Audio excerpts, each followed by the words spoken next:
यह वीडियो जरा गौर से सुनिएगा।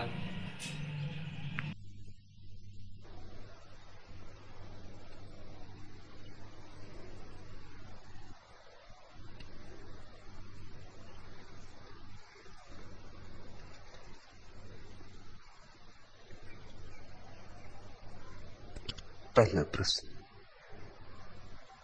भगवान, आपने एक प्रवचन में कहा है कि भारत अपने आध्यात्मिक मूल्यों में गिरता जा रहा है। कृपया बताएं कि आगे कोई आशा की किरण नजर आती है? रामानंद भारती।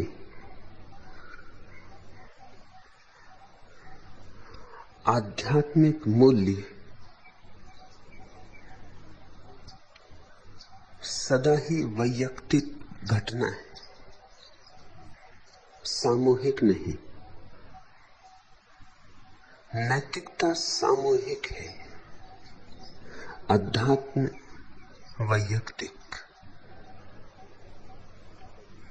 कोई समाज नैतिक हो सकता है क्योंकि नीति बाहर से आरोपित की जा सकती है, लेकिन कोई समाज आध्यात्मिक नहीं होता।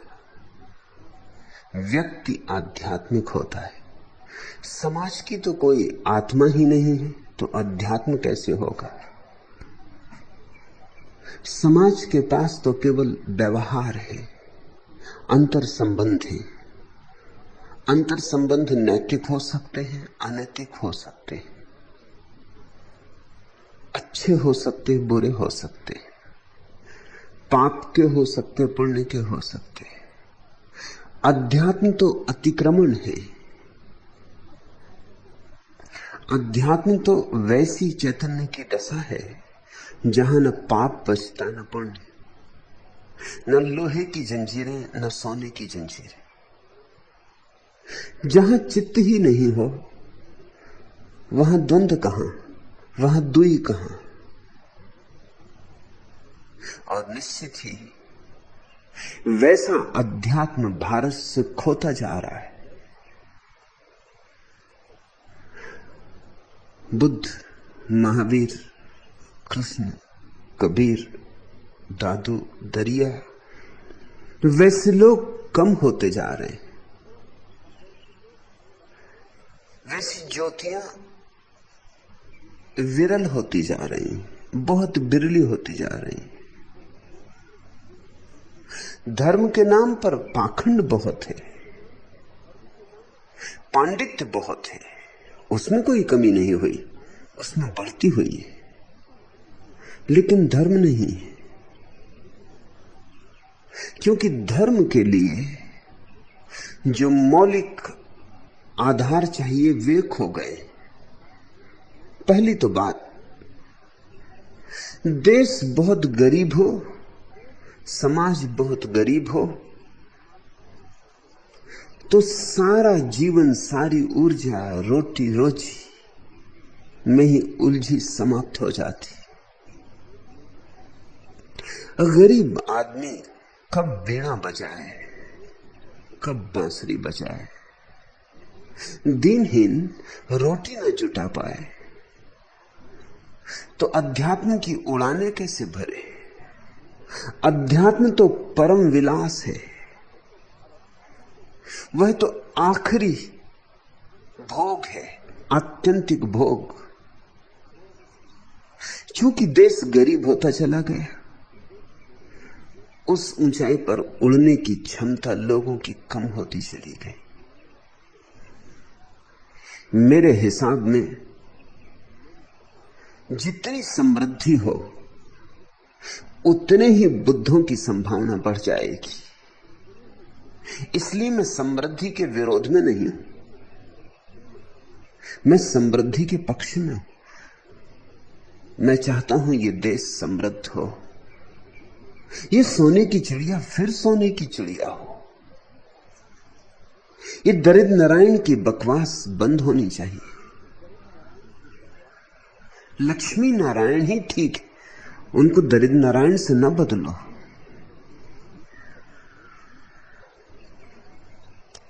बुद्ध पैदा हुए तब देश सच में सोने की चिड़िया था। 24 तीर्थंकर जैनों के सम्राटों के बेटे थे, और राम और कृष्ण भी और बुद्ध भी।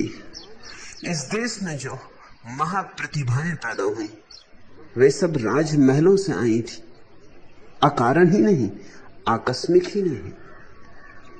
जिसने भोगा है वही विरक्त होता है। तेन त्यक्तेन भुंजी था, वही छोड़ पाता है। जिसने जाना है, जिया है, भोगा है। जिसके पास धन ही नहीं है उससे तुम कहो धन छोड़ दो, क्या खाक छोड़ेगा? जो संसार का अनुभव ही नहीं किया है उससे कहो संसार छोड़ दो, कैसे छोड़ेगा? अनुभव से मुक्ति आती है, अनुभव से विरक्ति आती है। राग का अनुभव वैराग्य के मंदिर में प्रवेश करा देता है। भोग में जितने गहरे उतरोगे उतने ही तुम्हारे भीतर त्याग की क्षमता सघन होगी। ये मेरी बातें उल्टी लगती हैं, उलट बांसियां मालूम होती हैं, जरा भी उल्टी नहीं है। इनका गणित बहुत सीधा साफ है। जिस चीज को भी तुम भोग लेते हो उसी की व्यर्थता दिखाई पड़ जाती। जिस चीज को नहीं भोग पाते उसमें रस बना रहता। कहीं कौन एकांतर में, मन के किसी अंधेरे में वासना दबकी पड़ी रहती कि कभी अवसर मिल जाए तो भोग लूं। जाना तो नहीं है।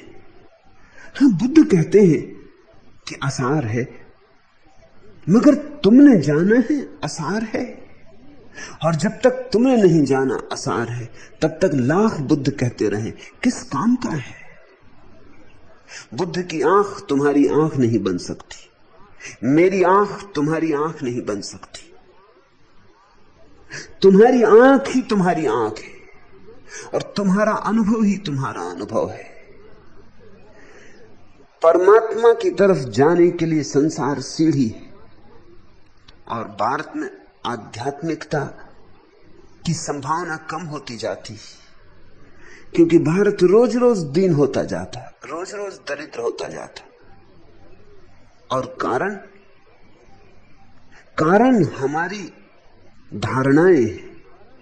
पहली तो धारणा हमने मान रखा है कि लोग गरीब और अमीर भाग्य से। यह बात नितांत मूढ़तापूर्ण है। न कोई अमीर है भाग्य से, न कोई गरीब है भाग्य से। गरीबी अमीरी सामाजिक व्यवस्था की बात है, गरीबी अमीरी बुद्धिमत्ता की बात है, गरीबी अमीरी विज्ञान और टेक्नोलॉजी की बात है। क्या तुम सोचते हो सब भाग्यशाली अमेरिका में ही पैदा होते? अगर तुम्हारे शास्त्र सही है तो सब भाग्यशाली अमेरिका में पैदा होते और सब अभागे भारत में पैदा होते। अगर तुम्हारे शास्त्र सही है तो भारत में सिर्फ पापी ही पैदा होते जिन्होंने पहले पाप किए, और अमेरिका में वे सब पैदा होते हैं जिन्होंने पहले पुण्य किए। तुम्हारे शास्त्र गलत है, तुम्हारा गणित गलत है। अमेरिका समृद्ध इसलिए नहीं है कि वहां पुण्यवान लोग पैदा हो रहे हैं। अमेरिका समृद्ध इसलिए है कि विज्ञान है, तकनीक है, बुद्धि का प्रयोग है। अमेरिका समृद्ध होता जा रहा है, रोज रोज समृद्ध होता जा रहा है। और तुम देखते हो अमेरिका में कितने जोर की लहर है अध्यात्म की, कितनी अभीप्सा है ध्यान की, कितनी आतुरता है अंतर यात्रा की।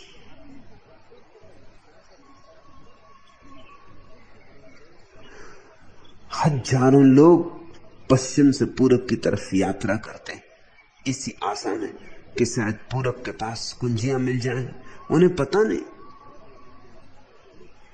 पूरब अपनी कुंजियां खो चुका है। पूरब बहुत दरिद्र है और इन दरिद्र हाथों में परमात्मा के मंदिर की कुंजियां बहुत मुश्किल है।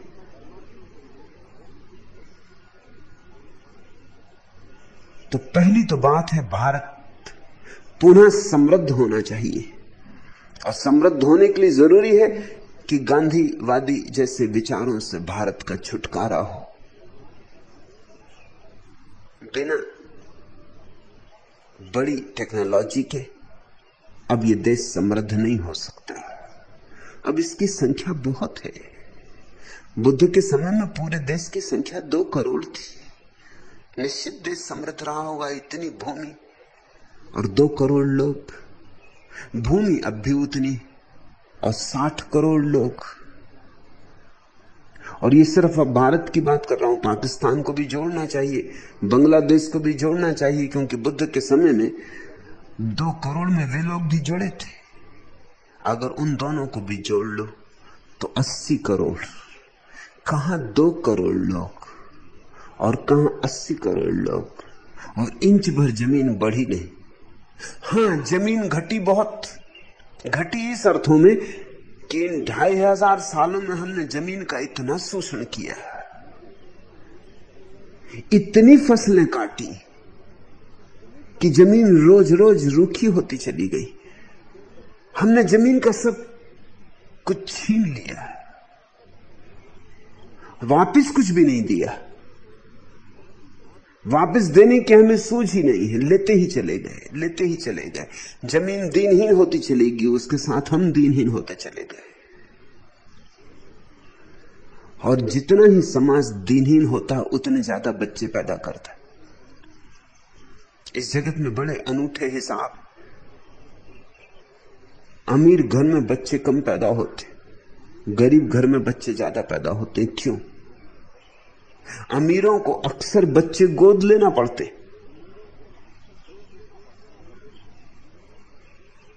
कारण है, जितना ही जीवन में सुख सुविधा होती है, जितना ही जीवन में विश्राम होता है, जितना ही जीवन में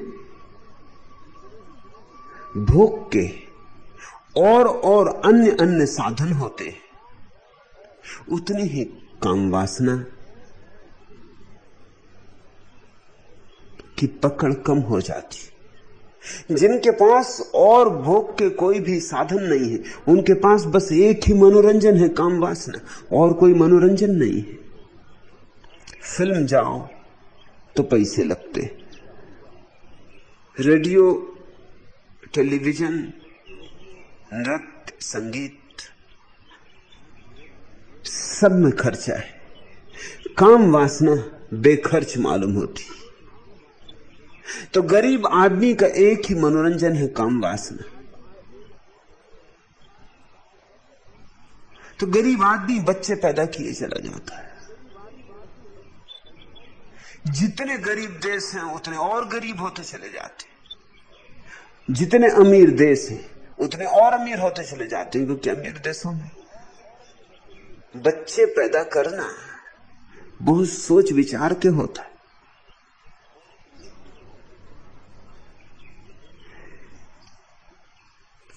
कम बच्चे चाहिए, ज्यादा विज्ञान चाहिए, और तुम्हारे चित्त में भौतिकवाद के प्रति जो विरोध है उसका अंत चाहिए। क्योंकि अध्यात्म केवल भौतिक के ही आधार पर खड़ा हो सकता है। मंदिर बनाते हो, स्वर्ण के शिखर चढ़ाते हो, मगर नींव में तो अनगढ़ पत्थर ही भरने पड़ते, नींव में तो सोना नहीं भरना पड़ता। जरूर जीवन के मंदिर में शिखर तो अध्यात्म का होना चाहिए, लेकिन बुनियाद तो भौतिकता की होनी चाहिए। मेरे हिसाब में भौतिकवादी और अध्यात्मवादी में शत्रुता नहीं होनी चाहिए, मित्रता होनी चाहिए। हां, भौतिकवाद पर ही रुक मत जाना, अन्यथा ऐसा हुआ कि नींव तो भर ली और मंदिर कभी बनाया नहीं। भौतिकवाद पर रुक मत जाना, भौतिकवाद की बुनियाद बना लो, फिर उस पर अध्यात्म का मंदिर खड़ा करो। भौतिकवाद तो ऐसे है जैसे वीणा, बनी है लकड़ी की तारों से, और अध्यात्मवाद ऐसे है जिससे वीणा पर उठाया गया संगीत। वीणा और संगीत में विरोध तो नहीं है। वीणा भौतिक है, संगीत अभौतिक है। वीणा को पकड़ सकते हो, छू सकते हो, संगीत को न पकड़ सकते न छू सकते, सिर्फ अनुभव कर सकते हो, उस पर मुट्ठी नहीं बांध सकते। अध्यात्म जीवन की बुनियाद नहीं बन सकता, और वही भूल भारत ने की। अध्यात्म को जीवन की बुनियाद बनाना चाहा, बिना वीणा के संगीत को लाना चाहा। हम चूकते चले गए। पश्चिम की भूल है, वीणा तो बन गई है लेकिन वीणा का बजाना नहीं आता। नींव तो भर गई है लेकिन मंदिर के बनाने की कला भूल गई है। याद ही नहीं रहा कि नींव क्यों बनाई थी। पश्चिम ने आधी भूल की है, आधी भूल हमने की है। और फिर भी मैं तुमसे कहता हूं, पश्चिम की आधी भूल ही तुम्हारी आधी भूल से ज्यादा बेहतर है। नींव हो तो मंदिर बन सकता है, लेकिन सिर्फ मंदिर की कल्पनाएं हो और नींव ना हो तो मंदिर नहीं बन सकता। भारत को फिर से भौतिकवाद के पाठ सिखाने होंगे। और मैं तुमसे कहता हूं कि वेद और उपनिषद भौतिकवाद विरोधी नहीं। कहानियां तुम उठा के देखो। जनक ने एक बहुत बड़े शास्त्रार्थ का आयोजन किया है। 1000 गौओं, सुंदर गौओं को, उनके सींगों को सोने से मढ़ के, हीरे जवाहरात जड़ के महल के द्वार पर खड़ा किया है कि जो भी शास्त्रार्थ में विजेता होगा वह इन गौओं को ले जाएगा। ऋषि मुनि आए हैं, बड़े विद्वान पंडित आए हैं, विवाद चल रहा है, कौन जीतेगा पता नहीं। दोपहर हो गई, गौएं धूप में खड़ी हैं। तब याज्ञवल्क आया, उस समय का एक अद्भुत ऋषि, रहा होगा मेरे जैसा आदमी।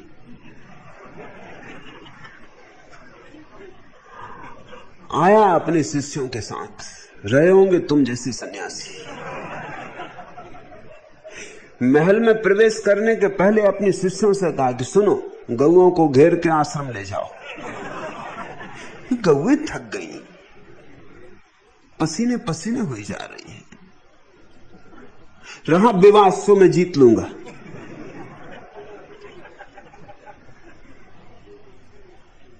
हजारों गौएं सोने से मढ़े हुए, उनके सींग हीरे से जवाहरात जड़े हुए। याज्ञवल्क्य की हिम्मत देखते हो? ये कोई अभौतिकवादी है और इसकी हिम्मत देखते हो और इसका भरोसा देखते हो।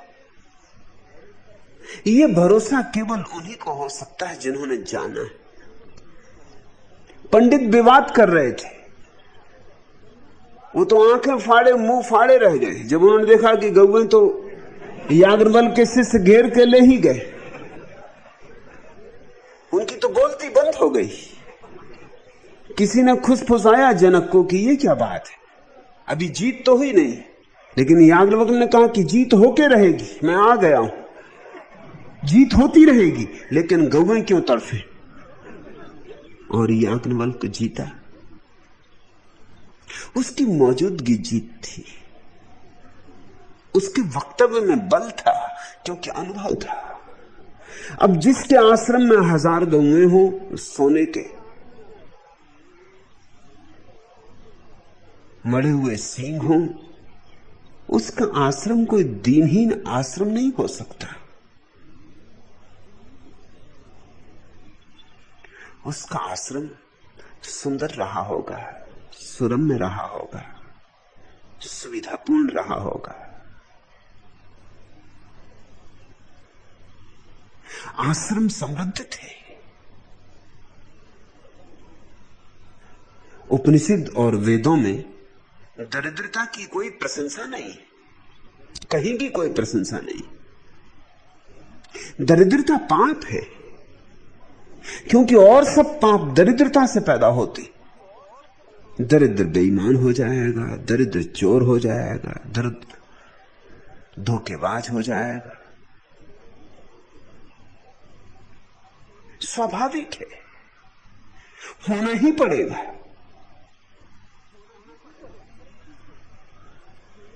समृद्धि से सारे सद्गुण पैदा होते, क्योंकि समृद्धि तुम्हें अवसर देती है कि अब बेईमानी की जरूरत क्या है। जो बेईमानी से मिलता वो मिला ही हुआ है। लेकिन एक समय आया इस देश का जब पश्चिम से लुटेरे आए, सैकड़ों हमलावर आए, खून आए, तुर्क आए, मुगल आए, फिर अंग्रेज, पुर्तगीज, और ये देश लुटता ही रहा, लुटता ही रहा। और ये देश दीन होता चला गया। और ध्यान रखना, मनुष्य का मन हर चीज के लिए तर्क खोज लेता है। जब ये देश बहुत दीन हो गया तो अब अपने अहंकार को कैसे बचाएं, तो हमने दीनता की प्रशंसा शुरू कर दी। हम कहने लगे अंगूर खट्टे। जिन अंगूरों तक हम पहुंच नहीं सकते उनको हम खट्टे कहने लगे। और हम कहने लगे अंगूरों में हमें रस ही नहीं है। जैसे हम दरिद्र हुए वैसे ही हम दरिद्रता का यशोगान करने लगे। ये अपने अहंकार को समझाना था, लिपापोती करनी थी। और अब भी ये लिपापोती चल रही है। इसे तोड़ना होगा। ये देश समृद्ध हो सकता है, इस देश की भूमि फिर सोना उगल सकती, मगर तुम्हारी दृष्टि बदले तो, तुम्हारे भीतर वैज्ञानिक सूझबूझ पैदा हो तो। कोई कारण नहीं है दरिद्र रहने का। और एक बार तुम समृद्ध हो जाओ तो तुम्हारे भीतर भी आकाश को छूने की आकांक्षा बलवती होने लगेगी। फिर करोगे क्या? जब धन होता, पद होता, प्रतिष्ठा होती, सब होता, फिर तुम करोगे क्या? फिर प्रश्न, जीवन के आत्यंतिक प्रश्न उठने शुरू होते हैं। मैं कौन हूं? ये भरे पेट ही उठ सकते, भूखे भजन न हो इनको पाला। ये भजन, ये कीर्तन, ये गीत, ये आनंद, ये उत्सव भरे पेट ही हो सकता है। और परमात्मा ने सब दिया है। अगर वंचित हो तो तुम अपने कारण से वंचित हो। अगर वंचित हो तो तुम्हारी गलत धारणाओं के कारण तुम वंचित हो। अमेरिका की कुल उम्र 300 साल है और 300 साल की उम्र में आकाश छू लिया, सोने के ढेर लगा दिए। और ये देश कम से कम 10,000 साल से जी रहा है। और हम रोज दीन होते गए, रोज दरिद्र होते चले गए। यहां तक दरिद्र हो गए कि अपनी दरिद्रता को हमें सुंदर वस्त्र पहनाने पड़े। दरिद्र नारायण। हमें दरिद्रता के गुणगान गाने पड़े। हमने दरिद्रता को अध्यात्म बनाना शुरू कर दिया।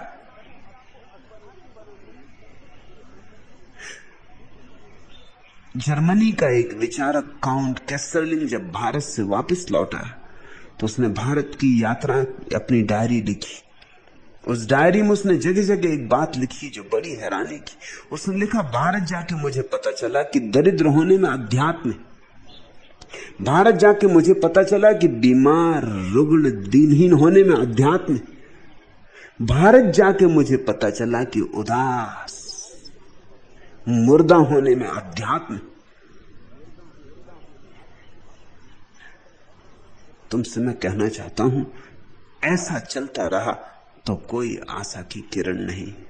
रामानंद, आशा की एक किरण है, सिर्फ एक किरण, कि ये देश समृद्ध होने की अभिप्सा से भरे।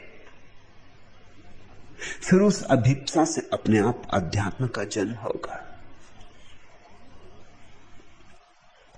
हवा में इन दिनों जहीरा सरूर है, हवा में इन दिनों जहरीला सरूर है। हर एक सर उठाए है गोवर्धन परेशानियों के, हर एक अधमरा है अनश्चयों और बेहालियों से। हर एक है हर एक से नाराज, पर टहलता है होकर बगलगीर। रिश्ता आदमी का आदमी से चकनाचूर है, हवा में इन दिनों जहरीला सरूर है। कोई बात है कि आदमी अब सहकर भी बच रहता है, आंसुओं में हंस सकता है, दुखों में भी नच सकता है। दुश्मनी के दायरों दौरों में वह चीते की तरह है चौकन्ना, अपनपे की हद पर जैसे मर जाना मंजूर है। हवा में इन दिनों जहरीला सरूर है, हवा में बहुत जहर छाया हुआ है। प्रेम की जगह घृणा के बीज हमने बोए, हिंदू के, मुसलमान के, ईसाई के, जैन के, खंड खंड हो गए। अध्यात्म अखंड हवा में पैदा होता है। हमने भाईचारा तक छोड़ दिया है, मैत्री तक भूल गए। प्रार्थना कैसे पैदा होगी? हम प्रेम के दुश्मन हो गए, प्रार्थना कैसे पैदा होगी? और मैं अगर प्रेम की बात करता हूं तो सारा देश गालियां देने को तैयार है।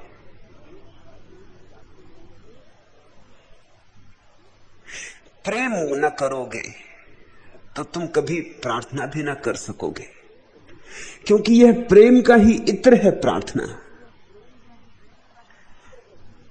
पत्नी को किया प्रेम, पति को किया प्रेम, मित्र को किया, बेटे को, मां को, भाई को, पिता को, बंधु बांधवों को, और सब जगह पाया कि प्रेम बड़ा है और प्रेम का पात्र छोटा पड़ जाता है।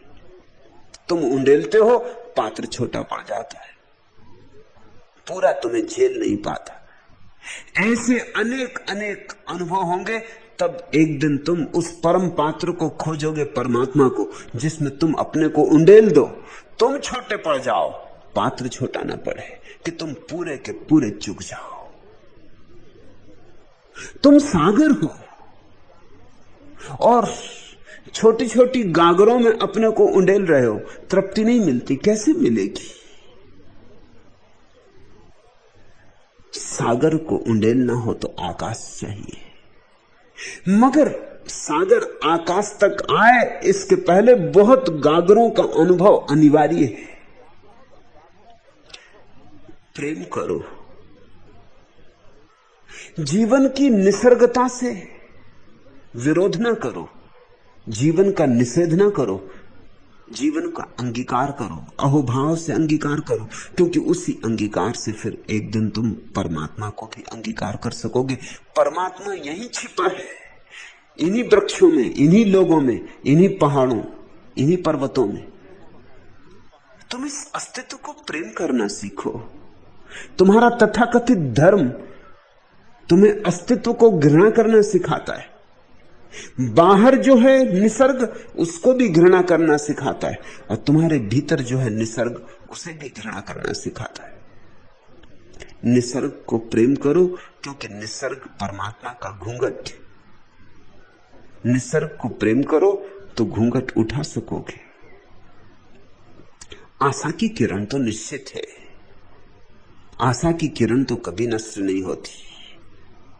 रात कितनी ही अमावस की आ गई हो, सुबह तो होगी, सुबह तो होके रहेगी। अमावस की रात कितनी ही लंबी हो, और कितना ही ये देश गलत धारणाओं में डूब गया हो, लेकिन फिर भी कुछ लोग हैं जो सोच रहे, विचार रहे, ध्यान कर रहे। वही थोड़े से लोग तो धीरे धीरे मेरे पास इकट्ठे हुए जा रहे हैं। रोटी का मारा यह देश अभी कमल को सही पहचानता है। माना भूखा है, माना दीनहीन है, मगर कुछ आंखें अभी भी आकाश की तरफ उठती। कीचड़ बहुत है, मगर कमल की पहचान बिल्कुल खो गई हो ऐसा भी नहीं। लाख में किसी एकांत को अभी भी कमल पहचान में आ जाता है, प्रतिभिज्ञा हो जाती। नहीं तो तुम यहां कैसे होते? जितनी गालियां मुझे पड़ रही, जितना विरोध, जितनी अफवाहें, उन सब के बावजूद भी तुम यहां हो। जरूर तुम कमल को कुछ पहचानते हो, लाख दुनिया कुछ कहे, सब लोक लाज छोड़ के भी तुम मेरे साथ होने को तैयार हो। आशा की किरण है, रोटी का मारा यह देश अभी कमल को सही पहचानता है। तल के पंख तक फैली जल की गहराई से उपजे सौंदर्य को भूख के आगे झुके बिना धुर अपना मानता है। रूखी रोटी पर तह ताजा मक्खन लगाकर कच्ची बुद्धि वाले कुछ लोगों के हाथ में थमाकर कृष्ण कृष्ण कहते हुए जो उनका कमल छीन लेना चाहते हैं, उनकी नीयत को भली भांति जानता है। भोले का भक्त है, फक्कड़ है, पक्का पियक्कड़ है, बांध कर अंगोछा यहीं गंगा के घाट पर दोनों जून छानता है, किंतु मौका पड़ने पर हर हर महादेव कहते हुए प्रलयंकर त्रिशूल भी तानता है।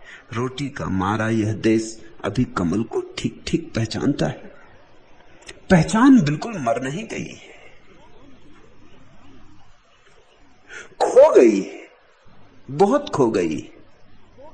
कभी कभी कोई आदमी मिलता है, कोई आदमी जिससे बात करो जो समझे, मगर अभी आदमी मिल जाते हैं। भीड़ अंधी हो गई है, मगर सभी अंधे नहीं हो गए। लाख 2 लाख में एक आध आंख वाला भी है, कान वाला भी है, हृदय वाला भी, उसी से आशा है। अभी भी कुछ लोग तैयार हैं कि परमात्मा की मधुशाला कहीं हो तो द्वार पर दस्तक दें कि खोलो द्वार। अभी भी कुछ लोग तैयार हैं कि कहीं बुद्धत्व की संभावना हो तो हम उससे जुड़ जाएं, चाहे कोई भी कीमत चुकानी पड़े। अभी भी कुछ लोग तैयार हैं कि कहीं पियक्कड़ों की जमात बैठे तो हम भी पिए, हम भी डूबे, चाहे दांव कुछ भी लगाना पड़े, चाहे दांव जीवन ही क्यों ना लग जाए। इसलिए आशा की किरण है रामानंद, आशा की किरण नहीं खो गई है। निराश होने का कोई कारण नहीं है। सच तो यह है, जितनी रात अंधेरी हो जाती है उतनी ही सुबह करीब होती। रात बहुत अंधेरी हो रही, इसलिए समझो कि सुबह बहुत करीब होगी। लोग बहुत क्षुद्र बातों के अंधेरे में खो रहे हैं, इसलिए समझो कि अगर सत्य प्रकट हुआ, प्रकट किया गया, तो पहचानने वाले भी जुड़ जाएंगे, सत्य के दीवाने भी इकट्ठे हो जाएंगे, और सत्य संक्रामक होता है। एक को लग जाए, एक को छू जाए तो फैलता चला जाता है। एक जले दिए से अनंत अनंत दिए जल सकते हैं। आशा है, बहुत आशा है, निराश होने का कोई कारण नहीं है। उसी आशा के भरोसे तो मैं काम में लगा हूं। जानता हूं कि भीड़ नहीं पहचान पाएगी, लेकिन यह भी जानता हूं उस भीड़ में कुछ अभिजात हृदय भी हैं। उस भीड़ में कुछ प्यासे हृदय भी हैं जो तड़फ रहे हैं और जिन्हें कहीं जल स्रोत दिखाई नहीं पड़ता।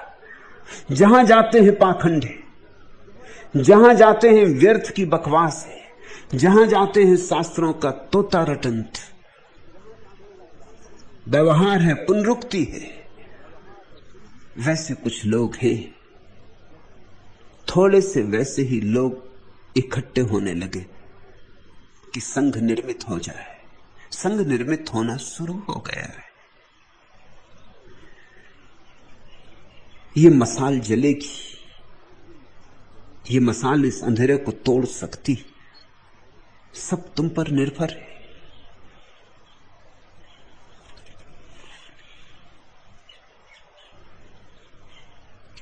दूसरा प्रश्न, भगवान आज के प्रवचन में अनुवृत्ति की आपने बात की। मेरा जन्म उसी परिवार से है जो आचार्य तुलसी के अनुयायी है। बचपन से ही आचार्य तुलसी के उपदेशों ने कभी हृदय को नहीं छुआ। अभी उन्होंने अपना उत्तराधिकारी आचार्य मुनि नथमल को आचार्य महाप्राज्ञ नाम देकर बनाया है। वे ठीक आपकी ही स्टाइल से प्रवचन देते हैं, मगर उन्होंने भी कभी हृदय को नहीं छुआ।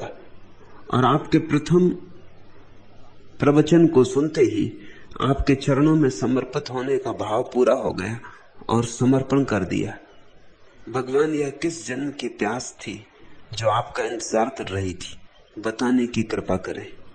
कृष्ण सत्यार्थी। आचार्य तुलसी को मैं भली भांति जानता हूं, 2-3 बार मिलना हुआ है। नितांत थोथापन है और कुछ भी नहीं। कैसे हृदय को छुएंगे तुम्हारे? हृदय हो तो हृदय को छुआ जा सकता है। बस बातचीत है, शास्त्रों की व्याख्या है, विश्लेषण, वह भी मौलिक नहीं, वह भी उदार, उच्छिष्ट।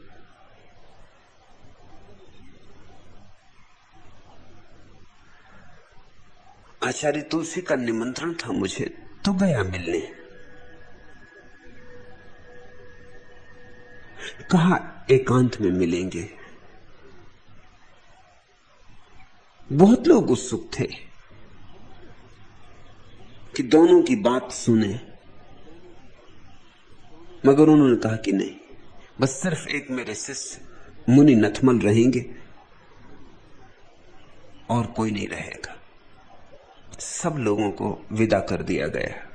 मैंने कहा भी कि हर्ज क्या है, और लोगों को भी रहने दें, वे भी सुने, चुपचाप बैठे रहें। क्यों उन्हें वंचित करते? बड़ी आशा से आए। कोई 100-150 लोगों की भीड़ थी, मगर वे राजी नहीं हुए। मैं थोड़ा हैरान हुआ कि उन्हें क्या अड़चन है, लेकिन पीछे पता चला कि अड़चन थी। लोग जब विदा हो गए तब उन्होंने पूछा, ध्यान के संबंध में समझाएं, ध्यान कैसे करूं? तब मेरी समझ में आया, 200-150 लोगों के सामने पूछना कि मैं ध्यान कैसे करूं,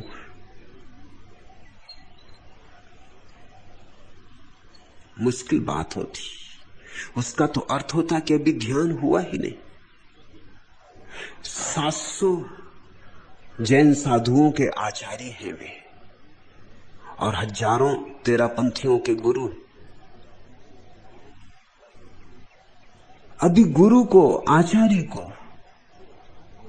ध्यान नहीं हुआ, ये तो खबर आग की तरह फैल जाती। इसे एकांत में ही पूछना जरूरी था। मैंने कहा, ध्यान नहीं हुआ आपको, तो फिर आप अब तक करते क्या रहे? फिर लोगों को क्या समझा रहे? जब आपको ही ध्यान नहीं हुआ तो लोगों को क्या समझाएंगे? लोगों को क्या बांटेंगे?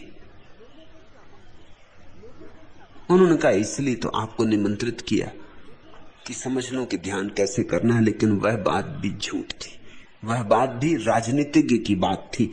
आचार्य तुलसी में मुझे शुद्ध राजनीति दिखाई पड़ी, सीखने के लिए नहीं। उन्होंने मुझे बुलाया था, प्रयोजन कुछ और था, वो पीछे साफ हुआ। वो मुझसे प्रश्न पूछने लगे ध्यान के संबंध में, मैं ध्यान के संबंध में उन्हें समझाने लगा, और मुनि नथमल नोट लेने लगे। मैंने बीच में कहा भी कि नोट लेने की कोई जरूरत नहीं, आपको भी अवसर मिला है, आप भी चुपचाप बैठ के समझ लें। मैं मौजूद हूं, तब समझ लें। नोट लेने में ही समय खराब मत करें। नहीं, लेकिन आचार्य तुलसी ने कहा उन्हें नोट लेने दे ताकि हमारे पीछे काम आ सके। समझ की कमी हो तो ही नोट की जरूरत, नहीं तो नोट क्या लेना है। लेकिन प्रयोजन और ही था। तेरापंथियों का सम्मेलन था, कोई 20,000 लोग इकट्ठे थे।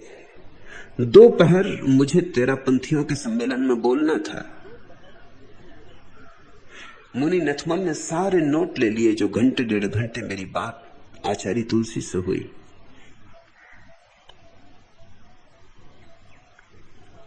अचानक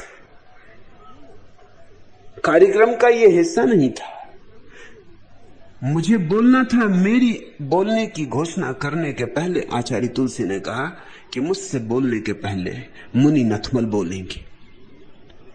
तब मुझे पता चला कि नोट्स लेने का प्रयोजन क्या था।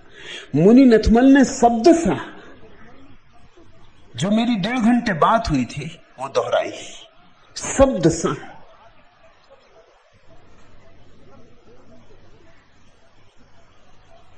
न उन्हें ध्यान का पता है, न उनके गुरु को ध्यान का पता है, और ध्यान क्या है ये समझाया। तब प्रयोजन साफ हुआ। प्रयोजन यह था कि मैं ध्यान के संबंध में लोगों को समझाऊंगा, उसके पहले मुनि नथमल बोले, ताकि लोगों को जाहिर हो जाए कि ध्यान तो हम भी जानते हैं। कोई ऐसा नहीं कि हमारे मुनि ध्यान नहीं जानते।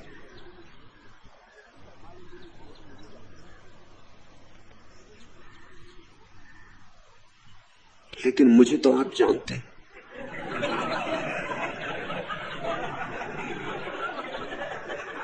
कि मुझे विरोधाभास में कोई अड़चन नहीं। मैंने खंडन किया, दोनों चौंके, दोनों आंखें फाड़ फाड़ के देखने लगे कि बात क्या हुई।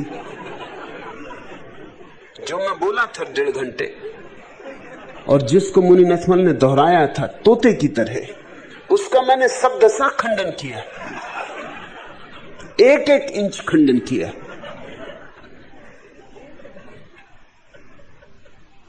रात जब आचार्य तुलसी से फिर मिलना हुआ, उन्होंने कहा कि आप हैरान करते, आपने ही तो ये बातें कही थी। मैंने कहा आप समझे, मैंने कहा था लोगों को रहने दो, अगर लोग रहते तो मैं खंडन न कर पाता। आप राजनीति खेले, मैं कोई राजनीतिक नहीं हूं, लेकिन राजनीतिकों के खेल पहचान सकता हूं।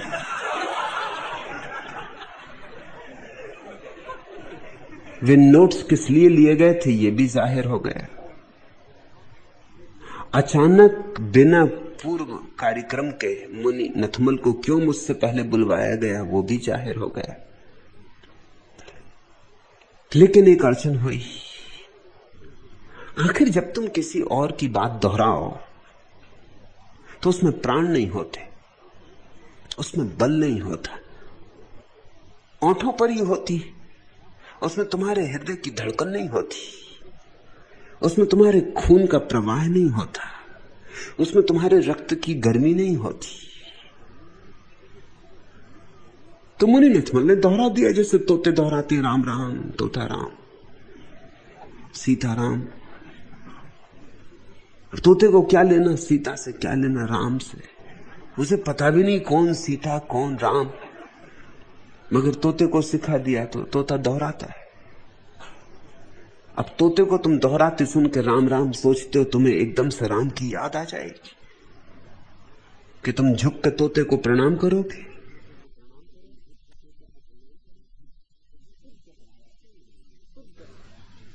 तो दोहराया तो उन्होंने, और सोचा था इस आशा में कि जिस तरह लोग मेरी बात से आंदोलित होते हैं, प्रभावित होते हैं, झंकृत होते हैं, ऐसे ही झंकृत हो जाएंगे। कुछ झंकार न हुई।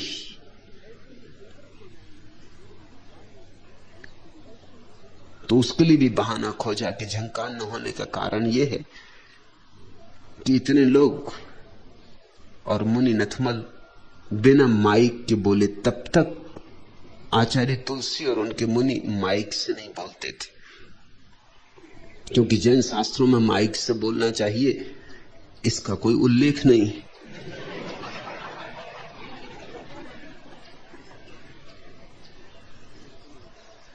तो उस दिन उन्होंने ये बहाना निकाला कि लोग इसलिए प्रभावित नहीं हुए। यद्यपि मुनि नथमल ने पूरी ताकत लगाई जितनी लगा सकते थे, मगर लोगों तक आवाज नहीं पहुंची। उसी दिन तेरा पंथ में माइक से बोलने का मुनियों ने काम शुरू किया कि शायद माइक की कमी थी, आत्मा की कमी थी, माइक की कमी नहीं थी। माइक से भी तोते को बुलाओगे तो माना कि बहुत लोगों तक शोरगुल पहुंचाएगा, ज्यादा लोगों तक खबर पहुंचेगी सीताराम सीताराम, मगर तोता तोता है।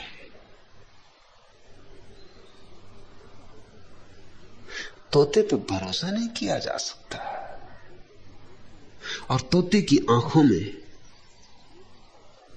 दिए नहीं जलते। तोता बोलता तो है, मगर ऐसा नहीं लगता कि तोता समझता है।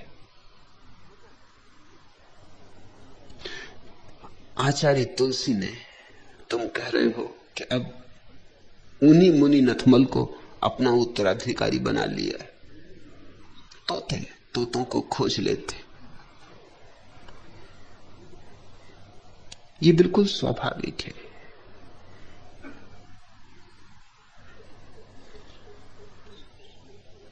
तुम उस घर में पैदा हुए, उस परिवार में पैदा हुए, फिर भी तुम्हें वे प्रभावित न कर पाए। कारण सीधा साफ है,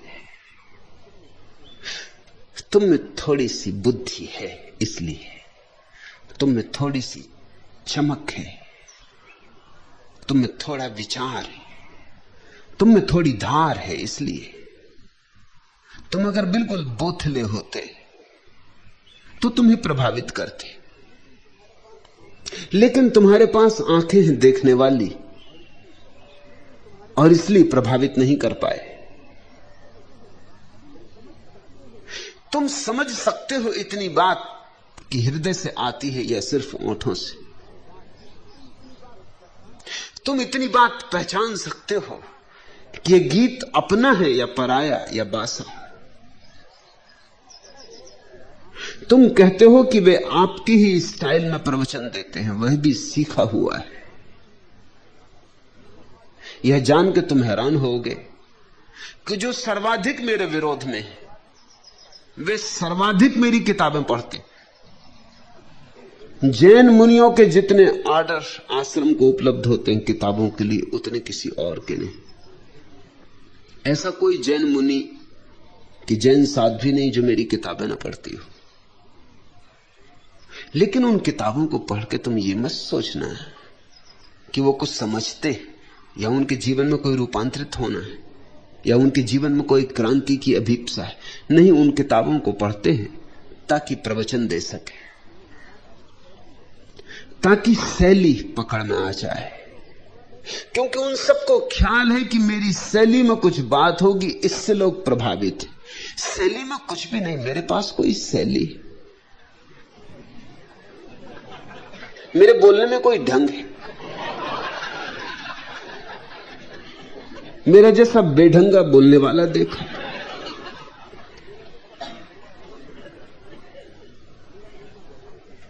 मेरा बोलना वैसे ही जैसे मैं कुछ दिन पहले तुम्हें उल्लेख किया था कि एक कवि ने एक जाट को देखा कि सिर पे खाट लिए जा रहा। कई बोला, जाट रे जाट, तेरे सिर पे खाट। जाट भी कैसे चुप रह जाए। जाट ने कहा, कवि रे कवि, तेरे ऐसी की तैसी। कवि ने कहा, काफिया नहीं बैठता, तुकबंदी नहीं बैठती। जाट ने कहा कि तुकबंदी बैठे कि ना बैठे, मुझे जो कहना था सो कह दिया। ऐसा मेरा कहने का ढंग है, ये कोई शैली है।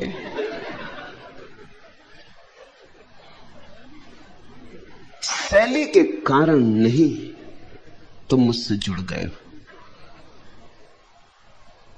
जुड़ने के कारण आंतरिक है। वाह नहीं। मेरे पास न तो शास्त्रीय शब्द हैं, न शास्त्रीय सिद्धांत हैं, न मैं संस्कृत जानता, न प्राकृत, न पाली, न अरबी, न लैटिन, न ग्रीक।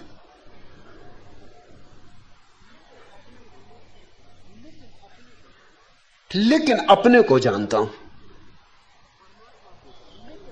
परमात्मा को जानता हूं, और उस जानने में सब जान लिया गया। एक जगह मैं बोल रहा था, मैंने कहा कि महावीर ने ऐसा कहा है। एक जैन पंडित खड़े हो गए, काशी की बात है। उन्होंने कहा कि ऐसा नहीं कहा है, आप सुधार करें। मैंने कहा मैं सुधार करने में भरोसा नहीं करता। अगर सुधार ही करना हो तो आप अपनी किताब में जिसमें महावीर का वचन हो वहां सुधार कर लेना। वो तो एकदम भौचक के खड़े रह गए। उन्होंने कहा आप क्या कहते हैं, महावीर की वाणी में सुधार कर लेना। मैंने कहा कि मैं अपने को जान के बोल रहा हूं। अगर महावीर ने नहीं कहा है तो कहना चाहिए था, जोड़ दो। मैं गवाही हूं कि कहना ही चाहिए था। नागपुर में था, एक प्रवचन में मैंने बुद्ध के जीवन की एक कहानी का उल्लेख किया। बौद्ध भिक्षु, एक प्रसिद्ध बौद्ध भिक्षु मुझे मिलने आए सांझ। उन्होंने कहा कहानी तो प्यारी थी, मगर मैं सब शास्त्र पढ़ गया, कहीं नहीं।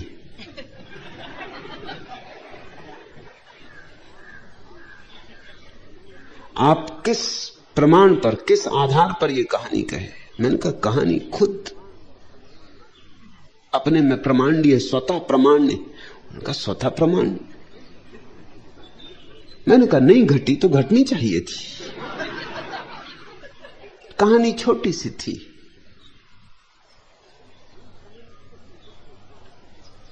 कि बुद्ध एक गांव से गुजर रहे हैं। अभी बुद्धत्व उपलब्ध नहीं हुआ, उसके पहले की बात, बस 2-4 दिन पहले की बात है। करीब ही करीब है सुबह, शायद भोर के पहले पहले पक्षी जाग भी गए, आखिरी तारे डूबने भी लगे, प्राची लाल हो उठी, बस सूरज निकला निकला, ऐसे बस 2-4 दिन बचे। और बुद्ध एक गांव से गुजर रहे हैं, आनंद साथ है। आनंद ने कोई प्रश्न पूछा, उसका उत्तर दे रहे हैं। तभी एक मक्खी उनके सिर पे आ बैठी, तो उस मक्खी को हाथ से उड़ा दिया। 2 कदम चले, फिर ठहर गए, फिर से हाथ माथे की तरफ ले गए। अब वहां कोई मक्खी नहीं, वो तो कब की उड़ गई। फिर से मक्खी उड़ाई जो है ही नहीं। आनंद ने पूछा आप क्या कर रहे हैं? पहली बार तो मक्खी थी, इस बार में कोई मक्खी नहीं देखता, आप किसको उड़ा रहे हैं? बुद्ध ने कहा पहली बार मैंने यंत्रवत उड़ा दी, वह भूल हो गई, मूर्छित उड़ा दी। तुमसे बात करता रहा और मक्खी उड़ा दी, ध्यानपूर्वक नहीं। हाथ की चोट भी लग सकती थी मक्खी को, मक्खी मर भी सकती थी। ये तो जागरूक चित्त का व्यवहार नहीं है, चूक हो गई। अब इस तरह उड़ा रहा हूं जिस तरह पहले उड़ानी चाहिए थी। अब ध्यानपूर्वक उड़ा रहा हूं, हालांकि मक्खी नहीं, लेकिन अभ्यास तो हो जाए, फिर कभी मक्खी बैठे तो ऐसी भूल ना हो। तो अब मक्खी नहीं है, लेकिन उड़ा रहा हूं ध्यानपूर्वक। मेरा पूरा हाथ ध्यान से भरा हुआ है, अब यंत्रवत नहीं उड़ा रहा हूं। बौद्ध भिक्षु ने कहा कहानी तो बड़ी प्यारी लगी, मगर लिखी कहां है? उनका लिखी हो या ना लिखी हो, लिखा लिखी की बात ही कहां है? लिख लो।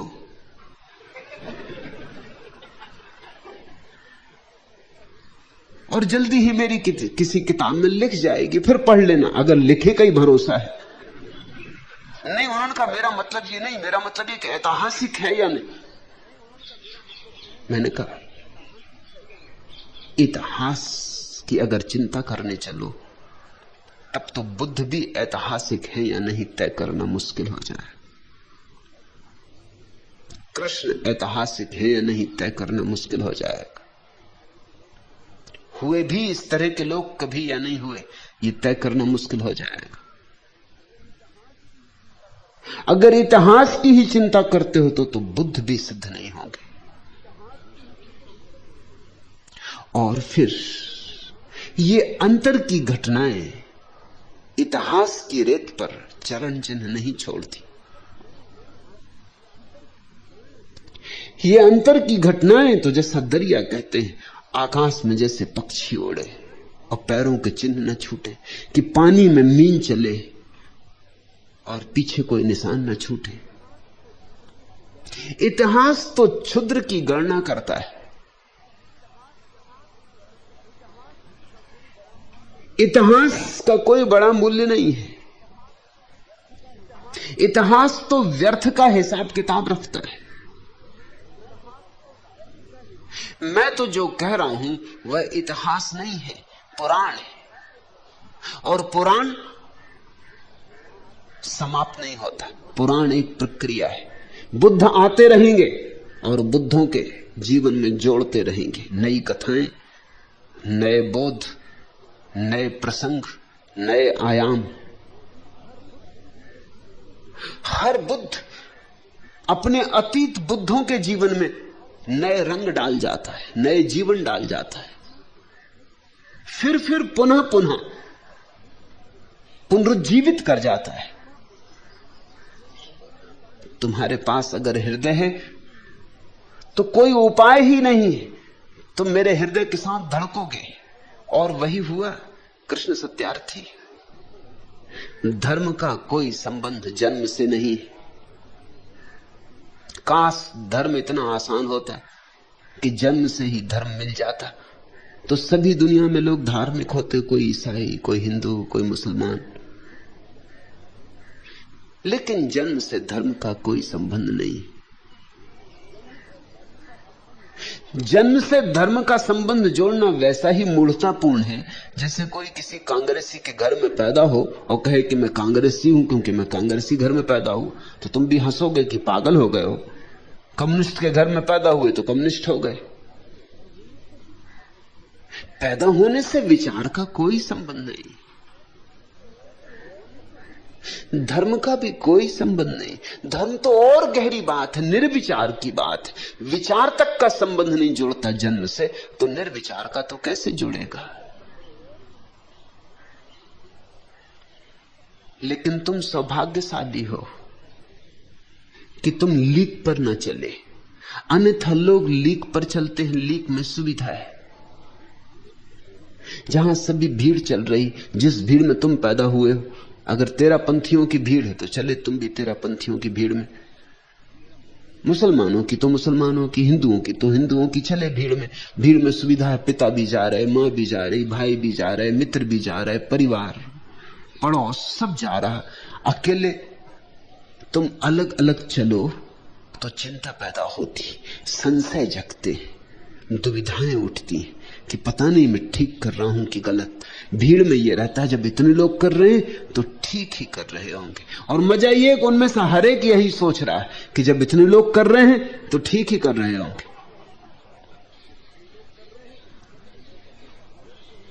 भीड़ में एक तरह की सुरक्षा है, लेकिन भीड़ तुम्हें भेड़ बना देती, और जो भेड़ बन गया वह क्या परमात्मा को पाएगा, क्या सत्य को पाएगा।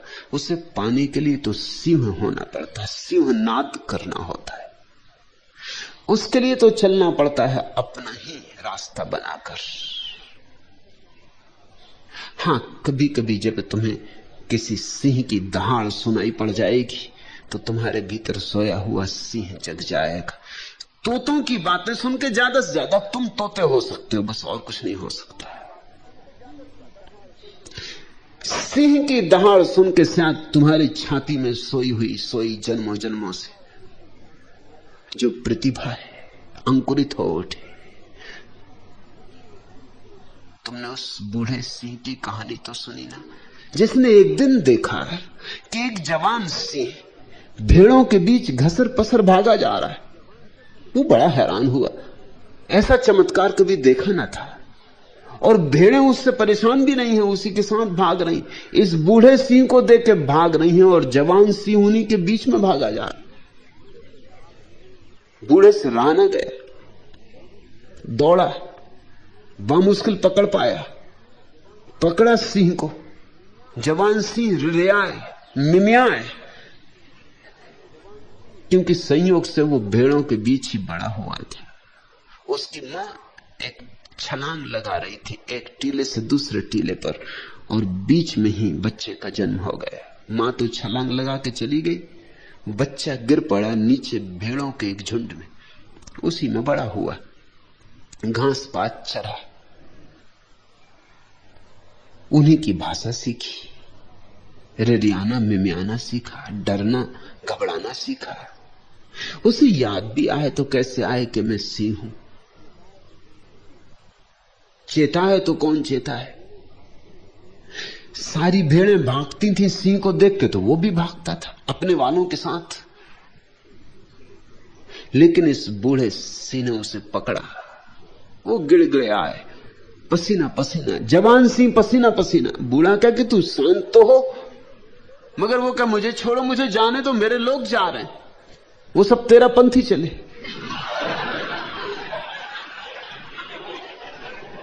और तुम मुझे रोक रहे हो, मुझे जान बख्शो। मगर बूढ़ा नहीं माना, उसे घसीट के तालाब के किनारे ले गए और कहा कि झांक तालाब में और देख मेरा चेहरा और तेरा चेहरा। दोनों ने झांका, बस एक क्षण में क्रांति घट गई। एक दहाड़ उठी, उस जवान सिंह की छाती में सोई हुई गर्जना उठी, पहाड़ कंप गए, घाटियां गूंज उठी। कुछ कहा नहीं, बस चेहरा दिखा दिया। जवान सिंह को दिखाई पड़ गया कि अरे, मैं भी भेड़ों में जी रहा था, मैं तो ऐसा ही हूं जैसा तुम, मैं तो वैसा ही हूं जैसा ये सिंह। बस इतना बोध, सदगुरु का इतना ही काम है कि पकड़ ले तुम्हें, तुम चाहे कितने ही मिमियाओ, रिरियाओ, भागो, वो पकड़ के तुम्हें ले ही जाए किसी दर्पण के पास। उसके सारे वक्तव्य दर्पण, उसकी मौजूदगी दर्पण, उसका सत्संग दर्पण है, जो तुम्हें अपना चेहरा पहचानने की व्यवस्था करा रहा है। और एक ही उपाय है कि वो अपनी अंतरात्मा तुम्हारे सामने उघाड़ कर रख दे कि तुम देख सको कि अरे, यही तो मेरे भीतर भी है। और उठे हुंकार, और तुम भी भर जाओ ओंकार के नाद से, और तुम्हारे भीतर भी सिंह की गर्जना हो। ऐसा ही कुछ हुआ होगा कृष्ण सत्यार्थी। तुम पहली ही बार आए और समर्पित हो गए, संन्यास्त हो गए।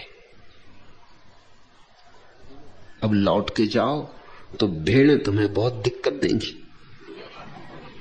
वो कहेंगी कि चलो तेरा पंथ में वापस। ये तुम्हें क्या हुआ, होश गंवा दिया, सम्मोहित कर लिए गए।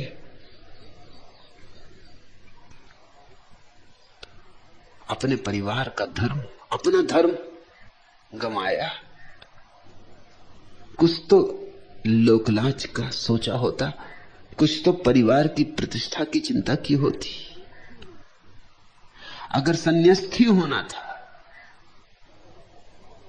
तो आचार्य तुलसी से होते या मुनि नथमल से होते। तुम कहां इस उपद्रवी आदमी के हाथों में पड़ गए। ये तुम्हें भटकाएगा, ये तुम्हें खतरों में ले जाएगा। घर जाओगे तो भेड़ें थोड़ी दिक्कत देंगी, तुम घबराना मत। जब भी भेड़े थोड़ी दिक्कत दें, 13 पंथी इकट्ठे हो, एकदम सिंहनाद करना।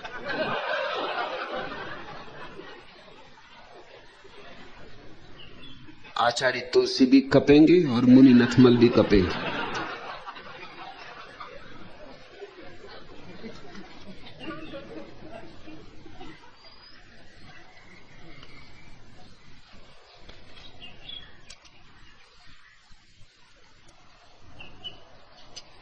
तीसरा प्रश्न,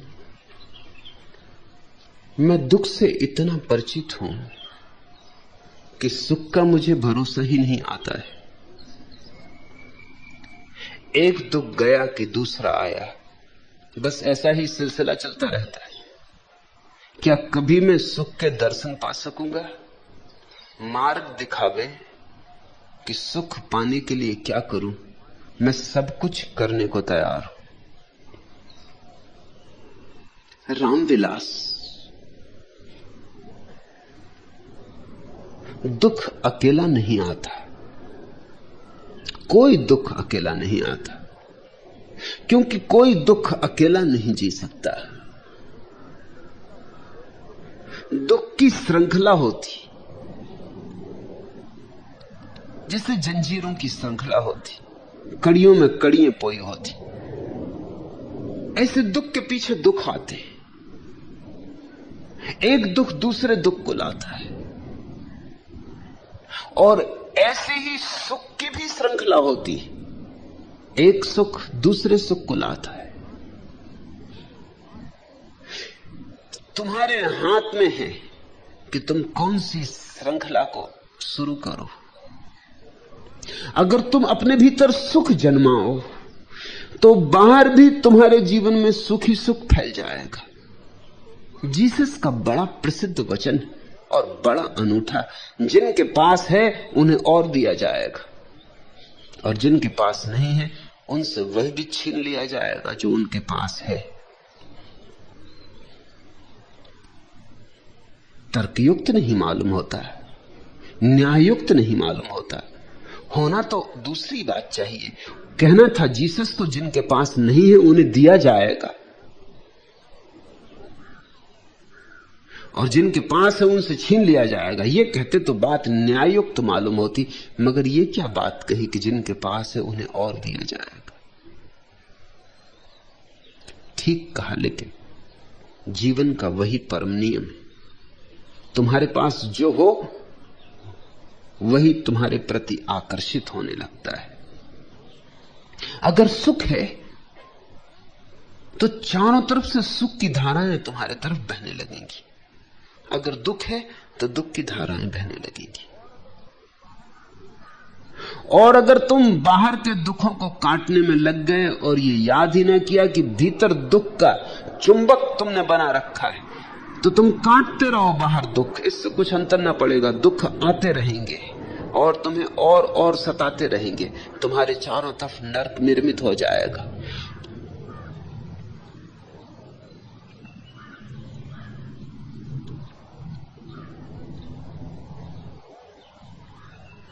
लेकिन जड़ अगर समझ में आ जाए कि भीतर है,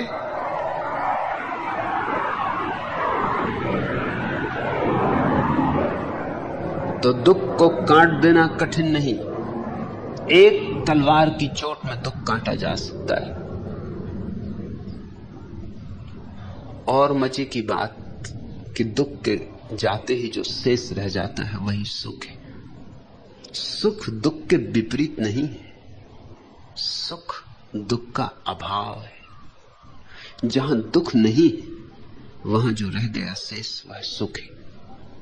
इसलिए सुख की कोई परिभाषा भी नहीं हो सकती, जैसे स्वास्थ्य की कोई परिभाषा नहीं हो सकती।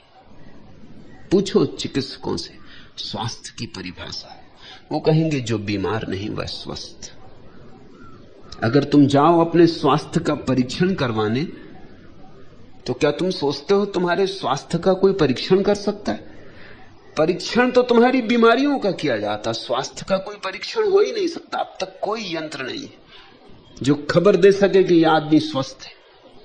हां, 1000 यंत्र हैं जो खबर देते हैं कि यह आदमी इस बीमारी उस बीमारी से भरा है, जब सभी बीमारी बताने वाले यंत्र कह देते हैं कि कोई बीमारी नहीं, तो चिकित्सक कह देता तुम स्वस्थ हो।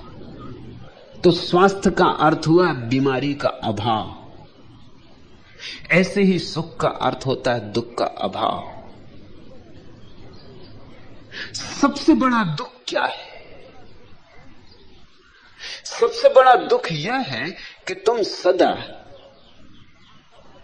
सोचते हो कि दुख बाहर से आते हैं। यह सबसे मौलिक आधारभूत बात समझने की। दुख बाहर से नहीं आते, तुम बुलाते हो तो आते। कोई अतिथि बिना बुलाए नहीं आता, सब मेहमान तुम्हारे बुलाए आते। हां, यह हो सकता है कि तुम जो प्रेम पातियां लिखते हो दुख को, वो इतनी मूर्छा में लिखते हो कि तुम्हें पता ही नहीं चलता कि कब तुमने लिख भेजी। बेहोशी में बुला लेते हो, फिर तड़फते हो। मुल्ला नसरुद्दीन से कोई कह रहा था, धन है वह युवक जिसकी मासिक आय केवल 75 रुपए हो, फिर भी वह एक भले आदमी की तरह जीवन बिता रहा हो। मुल्ला नसरुद्दीन ने कहा, इतने रुपए में वह और कर भी क्या सकता है?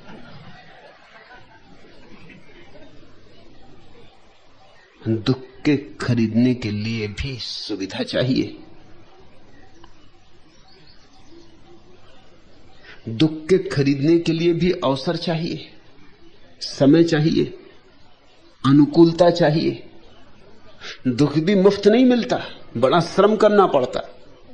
सच तो यह है, सुख मुफ्त मिलता है और दुख मुफ्त नहीं मिलता,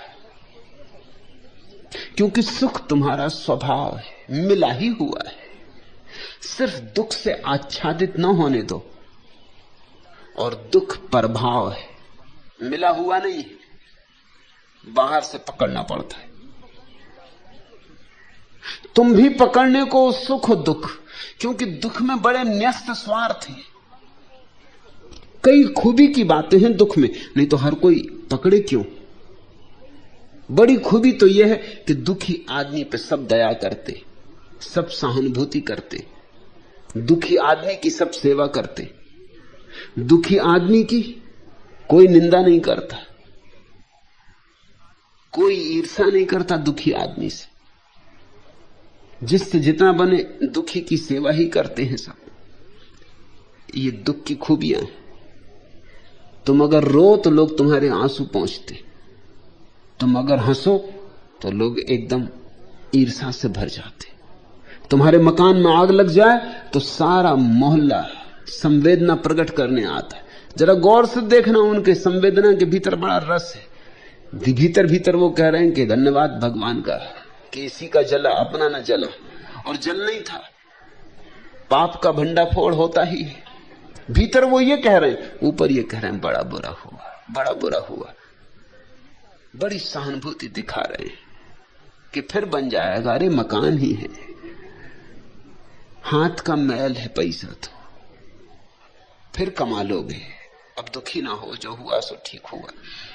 चलो कोई रहा होगा पिछले जन्म का पाप कट गया, झंझट मिटी, मकान तो फिर बन जाएगा।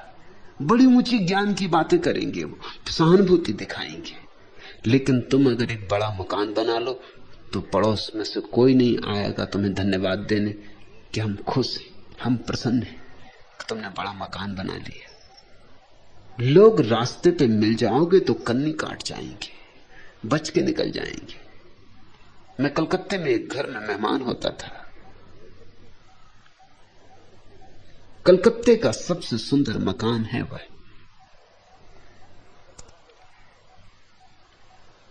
बड़ा बगीचा है, सारा मकान संगमरमर का है। बच्चे हैं नहीं परिवार को, और धन बहुत है। वे सदा, जब भी मैं उनके घर रुकता था तो अपना मकान दिखलाते, बार बार कई दफा दिखला चुके थे।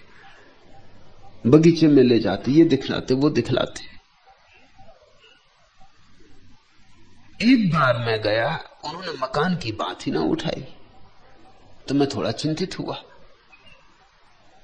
वो तो मकान ही मकान से भरे रहते थे। मैंने कहा हुआ क्या तुम्हें, एकदम तुम बुद्धत्व को उपलब्ध हो गए या क्या हुआ?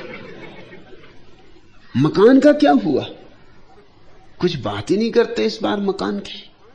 मैं तो इतनी दूर से आता हूं यही बात सुनने। उन्होंने कहा बात ही नहीं करनी मकान की, अभी साल 2 साल बात ही नहीं कर सकता। बात क्या है?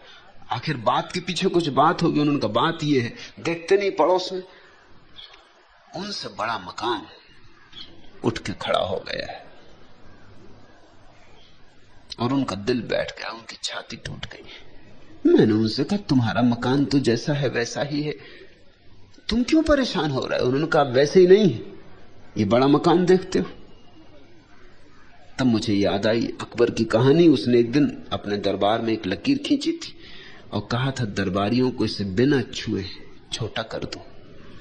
कोई ना कर सका था। फिर उठा बीरबल, उसने एक बड़ी लकीर उस लकीर के नीचे खींच दी, उसे छुआ नहीं और वह छोटी हो गई। मैं उनकी पीड़ा समझा। मैंने उनसे कहा जाके कम से कम पड़ोस के आदमी को धन्यवाद तो दे आओ। उन्होंने कहा धन्यवाद? कल आपका निमंत्रण है उसके घर,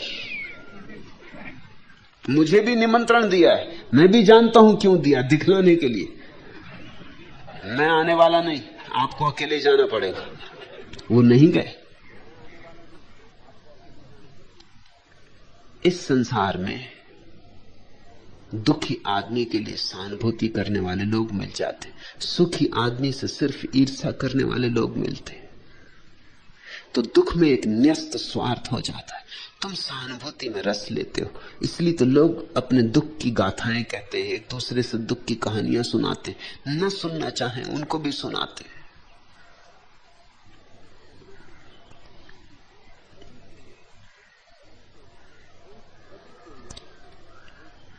एक कवि के यहां एक श्रोता फंसा। पहले तो वह उसे देखकर हंसा, फिर उसे दया आई। उसने फौरन 2 कप चाय मंगाई, खुद भी पी, उसे भी पिलाई। उसके बाद कवि जी मूड में आए। 3 घंटे में 20 मुक्तक और 21 गीत सुनाए। श्रोता ने जाने के लिए कदम बढ़ाया तो पीछे खड़े पहलवान का आदेशात्मक स्वर आया, उठने की कोशिश बेकार है, वहीं बैठे रहिए। श्रोता ने पूछा आप कौन है? मैं कवि जी का नौकर हूं, इसी बात की तनख्वाह पाता हूं, जबरदस्ती गीत सुनवाता हूं। जब सुनने वाला बेहोश हो जाता है तो उसे अस्पताल भी पहुंचाता हूं। श्रोता बोला 2 घंटे और सुनता रहा तो प्राण पखेरु उड़ जाएंगे। पहलवान की आवाज आई, कवि जी पूरा काव्य नहीं सुनाएंगे तो यह मर जाएंगे। 1 घंटे बाद श्रोता ने कहा कवि जी आज्ञा दीजिए, अब हम घर जा रहे हैं। पहलवान की फिर आवाज आई, आप अभी से घबरा रहे, इनके पिताजी भी कवि हैं, इसके बाद वो आ रहे हैं। फिर एक दुख के पीछे दूसरा दुख चला आता। फिर बेटा गया तो पिताजी आ रहे। लेकिन शुरुआत, तुम गए ही काहे को कवि जी के घर? और जब वो हंसते थे तभी क्यों ना निकल भागे? और जब 1 कप चाय पिलाई थी तभी क्यों ना चौंके?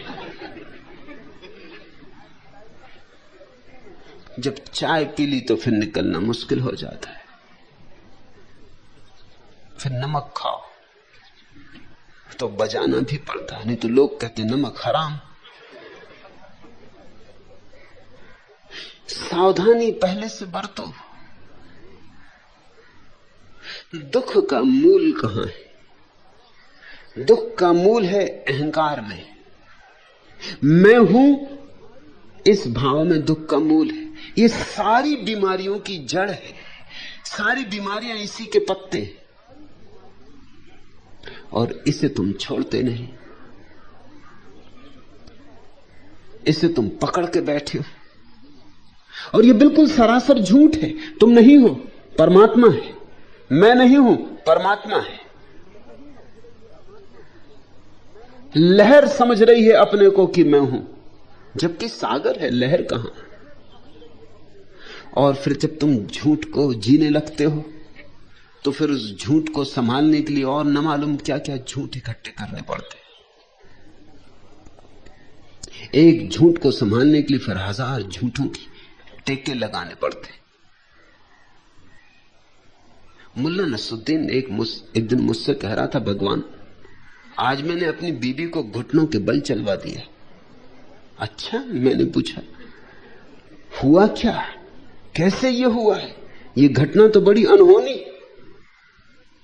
बीवियां घुटनों के बल पतियों को सदा चलवाती रही, तुमने कैसे चलवा दिया? नसरुद्दीन मुस्कुराया, उसने कहा कि आखिर हम भी कुछ।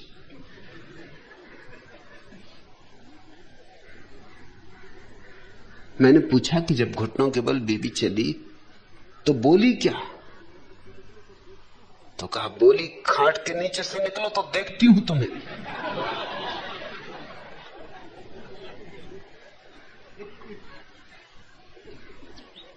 एक झूठ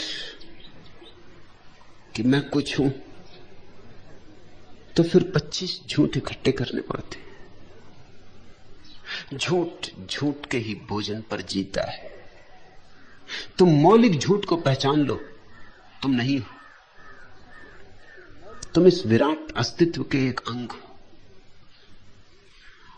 इस विराट के साथ अखंड हो, एक हो।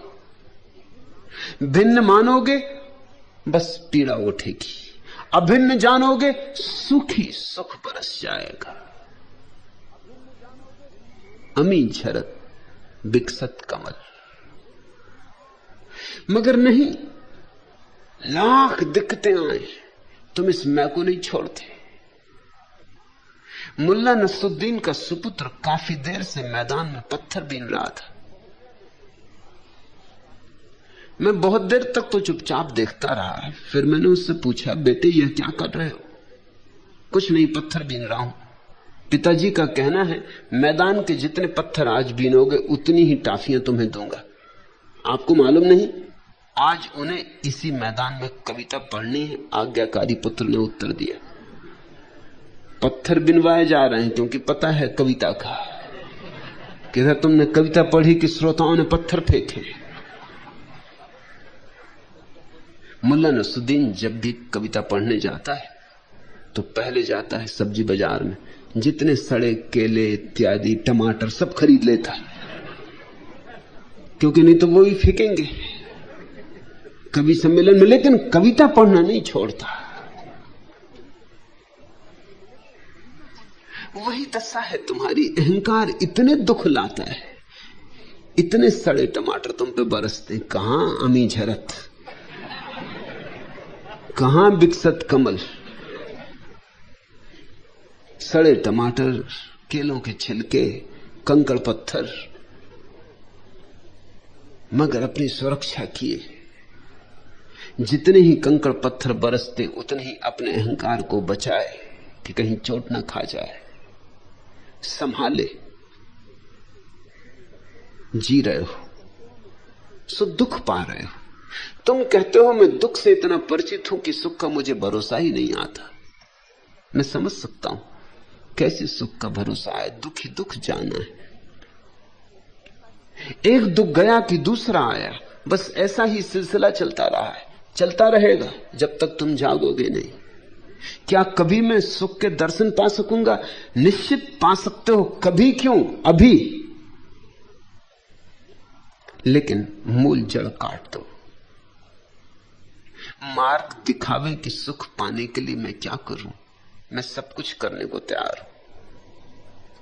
ईमान से कह रहे हो कि सब कुछ करने को तैयार हूं? सब कुछ करने को मैं कह भी नहीं रहा, मैं तो थोड़ा सा कुछ करने को कह रहा हूं। ये अहंकार जाने दो और फिर देखो ये मैं भाव छीन होने दो। अपने को अस्तित्व से भिन्न ना समझो। दर्शक और दृश्य को एक होने दो। जितने बार हो सके एक होने दो। सुबह सूरज उगता हो, देखते देखते उसी में लीन हो जाओ। न वहां तुम रहो न सूरज, बस एक ही घटना घट जाए, सूरज ही सूरज। कि सांझ सूरज को डूबते देखते हो, एक हो जाओ। कि फूल को खिलते देखते हो, कि दूर मत खड़े रहो, फूल के साथ खेलो। कि वृक्ष से गिरते पत्तों को देखते हो, कि दूर मत रहो, पत्तों के साथ गिरो। जितने अवसर मिले 24 घंटे में, कोई अवसर मत चूको जबकि तुम अपने को डुबा सको, मिटा सको, मिला सको। पिघलो जैसे धूप में बर्फ पिघल जाए, ऐसे तुम इस सानिध्य में पिघलो। उसी पिघलने से एक दिन तरल हो जाओगे, और तरल हो गए कि चल पड़े सागर की तरफ, कि चल पड़े सुख की तरफ। सुख तुम्हारा स्वभाव सिद्ध अधिकार है।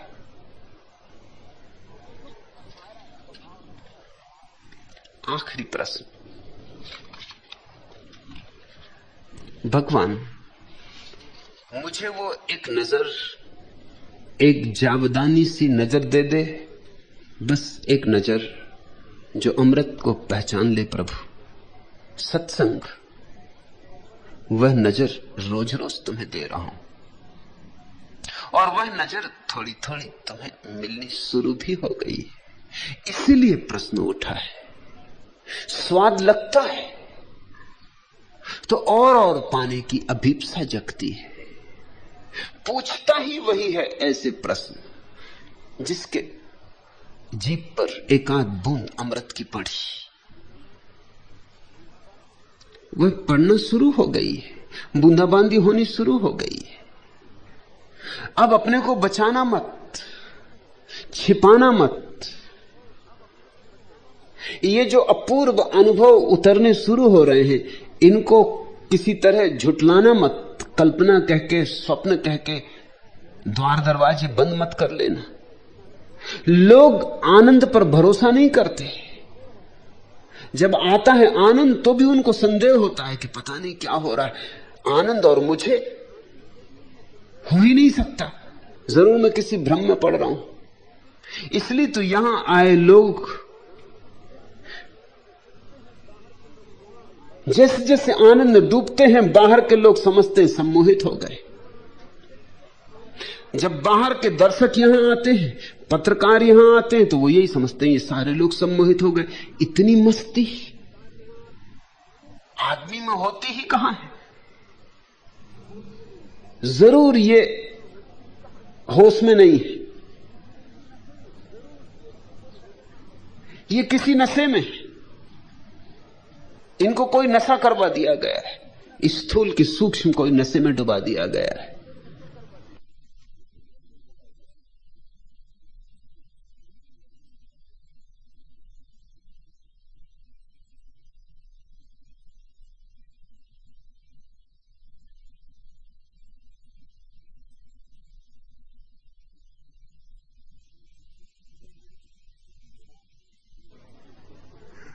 हजार लोग तुम्हें संदेह उठाएंगे तुम्हारे आनंद पर। तुम्हारी आंख जो पैदा होनी शुरू हुई है, उस आंख को लोग अंधा कहेंगे, क्योंकि यह प्रेम की आंख है, और प्रेम को लोग अंधा कहते हैं। गणित को आंख वाला कहते हैं, तर्क को आंख वाला कहते हैं, बुद्धि को आंख वाला कहते हैं, हृदय को अंधा कहते हैं। तुम्हें लोग अंधा कहेंगे, तुम्हें लोग दीवाना कहेंगे, तुम्हें लोग पागल कहेंगे। सत्संग की वैसी ही हालत हो रही। घर के लोगों ने तो बिल्कुल पागल समझ लिया, तो सत्संग को घर छोड़ देना पड़ा। अभी कल मुझे खबर मिली कि अब सत्संग कोई मकान खोजते, मगर कोई मकान किराए पे देने को राजी नहीं।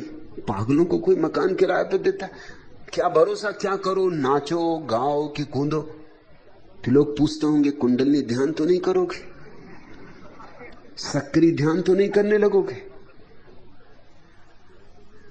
और दूसरे गैर दीवानों को तो घर में ना ले आओगे।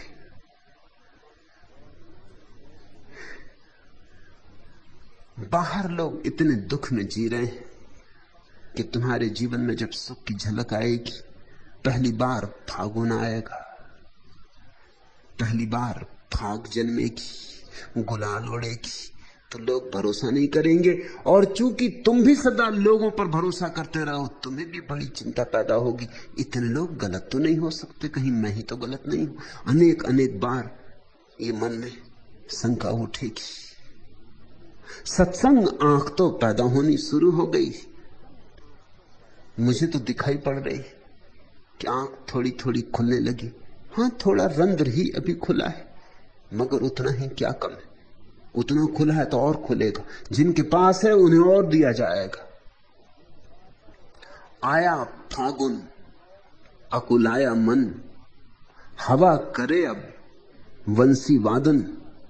झूम रहे हैं पेड़ों के तन, पतझड़ जीवन। आओ साजन तोड़ो आकर कसते बंधन, याद तुम्हारी भरती सेरन, बड़ी हटीली मन की दुल्हन।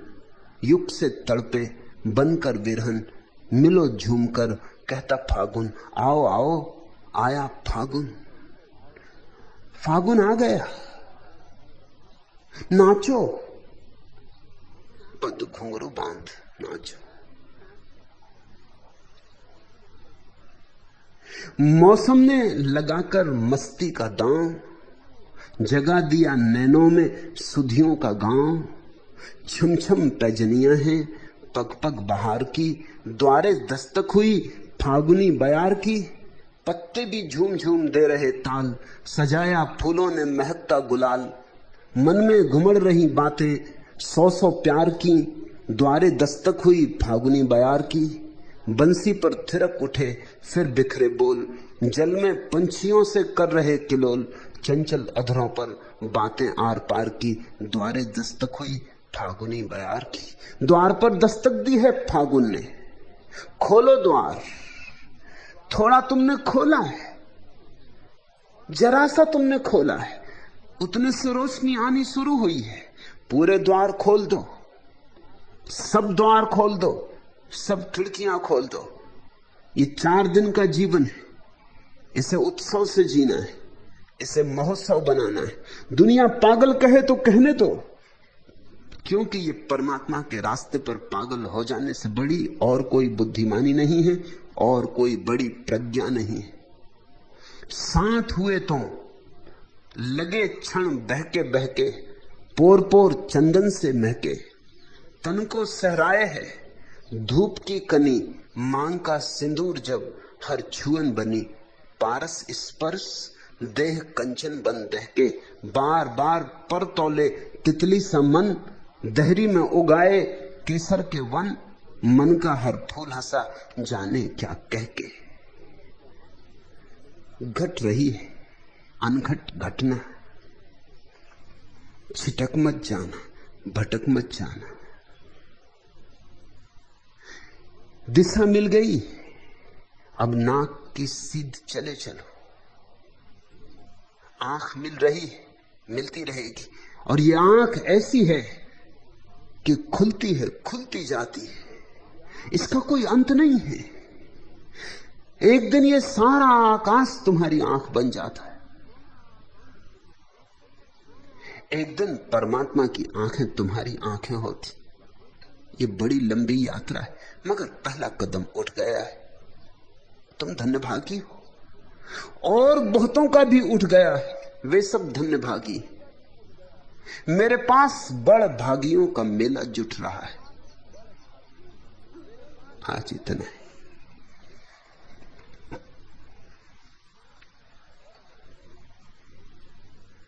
अगर यह वीडियो आपको अच्छी लग रही हो तो वीडियो को लाइक और चैनल को सब्सक्राइब करें।